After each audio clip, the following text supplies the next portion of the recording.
class 10 students, if you want to score 100 out of 100 in English in your upcoming board exams, then stop. This video is just for you. In this video, I am going to give you a step-by-step strategy to score 100 out of 100 in English in your upcoming boards. So, let's start.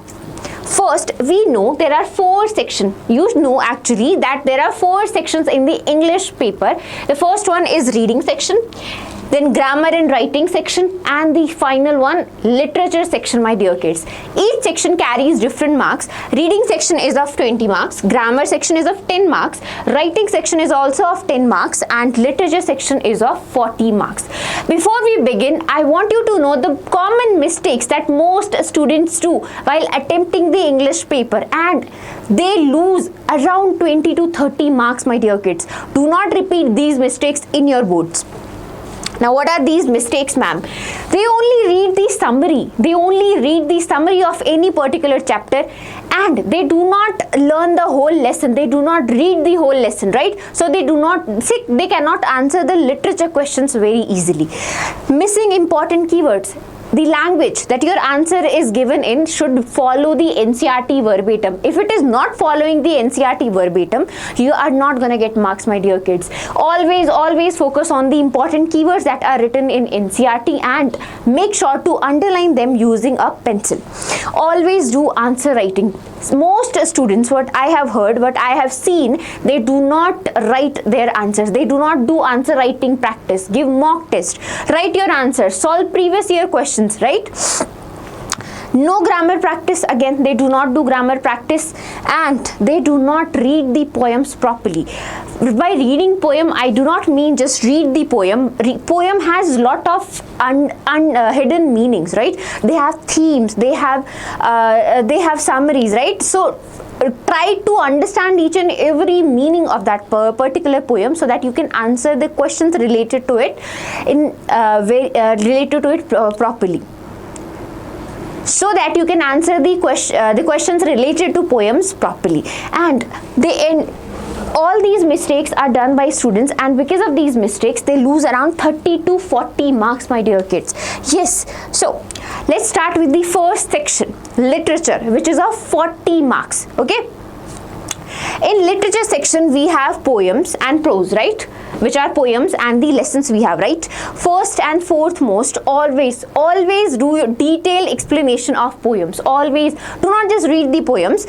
Learn the theme of the poem. Try to understand what the poet is trying to say, right? That is very important. So do a detailed explanation of your poem. For the prose section, always read your chapter, then after that do a quick summary plus important keywords that are given in the NCERT. Always remember them whenever you are answering any question related to prose section. Last, character sketches are very important. For example, the character sketch of Natalia and Lencho, they are very important. So read them properly. Next is writing section. It consists of 10 marks. You have letters, article writing, report writing, notice writing, right, and analytical paragraph, right? So always focus on the format whenever you are writing a letter, report, notice. Okay, all these things have a certified format, right? And if you follow that format, you are gonna score full marks, my dear kids. Clear? I have made a video about writing section hacks, so you can go check it out, and those hacks are very important. You will just get all the hint that you need to learn, all the formats that you need to learn for your boards. In the analytical paragraph, okay, firstly, do not write multiple paragraphs. Just do one single paragraph of around 100 and 120 words. In analytical paragraph, you are analyzing a graphical data that is given to you, right? It's like mathematics, but you're trying to explain it using English. So there are some important keywords that you can use in your analytical paragraphs, like increased, furthermore, decreased, drastically, change or seen, right? Because you're comparing the data and you're trying to write the numerical data in word form. Clear? Next is grammar section. That is also of 10 marks. So in the grammar section, you have tenses, models, subject, verb, agreement, reported speech, error correction. You have determiners, you have articles, right? So always you have 10 to 12 questions of these, right? So always do one thing. Do not start watching videos now, my dear kids. Do the hacks one. Okay, now we have really less time, so what we should focus on?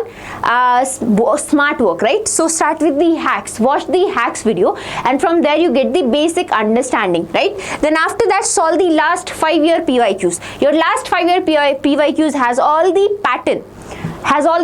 How many questions are coming from, which topics are more important. For example, I have analyzed it, and tenses and reported speech along with error correction, these are very important, as the questions comes directly from them from the past 5 years. 1-2 questions will always be there from tenses and reported speech, right? Last is identify the pattern. What kind of questions are being asked? Identify them and focus and prioritize those topics first. Okay, you do not need to study each and every topic given in grammar. Just focus on those that from which questions are coming in the last 5 years. Okay, next is reading section. Now the only tip I have for you for the reading section is practice. Read as many passages as you possibly can. Try to decode them, try to understand them, make a quick summary about it, do a detailed tell it to your parents, tell it to your friends that this is the thing that I've read and this is what it means, right? Explain it to them, teach others. Okay, that's one way.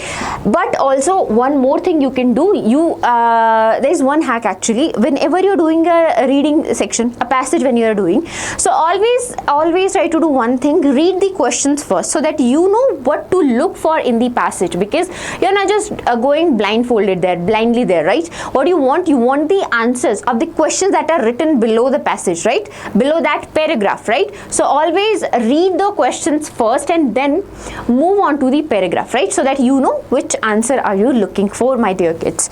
And yep, that was it. And all the best for your boards. If you have any doubts, do mention them in the comment section. Take care.